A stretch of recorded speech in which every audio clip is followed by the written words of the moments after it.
Saleem, thank you so much for joining us. On budget day, it can sometimes feel like there's an overload of information. What are your initial feelings about what we've heard so far today? Yeah, I think a lot of people were hoping for hope, and they've got, from what I can see, a bit of a nope budget, really. To be honest with you, why do I say that? I think that particularly there's not much there for people on low incomes and people on benefits, and how they're going to really be able to manage not just the cost of living, but also be able to survive and keep going. For example, we find that 4 out of the 5 people that we see are on what we call deficit budgets after we've given them advice. And that means they don't have enough money to pay for the fundamentals in life. That means their home costs, their energy costs, their food costs. So it's going to be really difficult. So I think it's a bit of a nope budget, really. Some people were expecting an increase in universal credit, weren't they? I mean, that didn't happen at all, did it? Are you surprised by that? Yeah, I am surprised by that. It's been a very, very difficult time.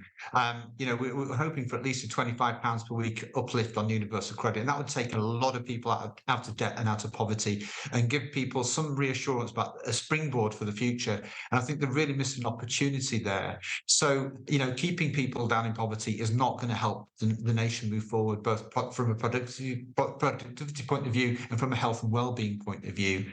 And I think the other thing that was really not really talked about today was the statement the Chancellor made about the 2 million people who are on universal credit but are not, they don't have a mental health problem or disability, and trying to get them back into work. I think he made a statement about if they were back into work, then that would mean that the job vacancies would be filled. The problem here is what he said is, and if I remember correctly, is that the DWP will be tougher on people who are able to, who they believe are able to work.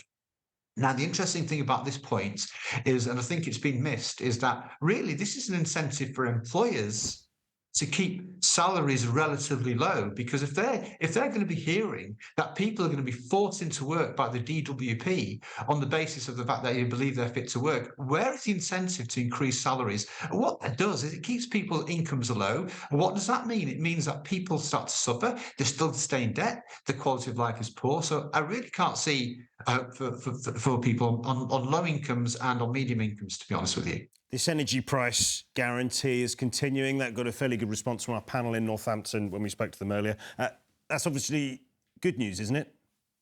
Yeah, it is good news, and let's be fair here. I mean, we've been pushing for that, and it's really good to hear that the government have acknowledged that and realised the difficulty people have been in. So I really want to welcome that. But again, let's balance this. People are paying double for their unit cost of energy compared to just over a year ago. So it has been very, very tough. But yes, it is good news. And it's also what's very good news is the news about the prepayment meters and the tariffs on that are going to be in line with what people are saving on direct debits. It took a crisis for the government to recognise that that was an unfair practice. And I really do hope the energy companies hold their hands up here on this one.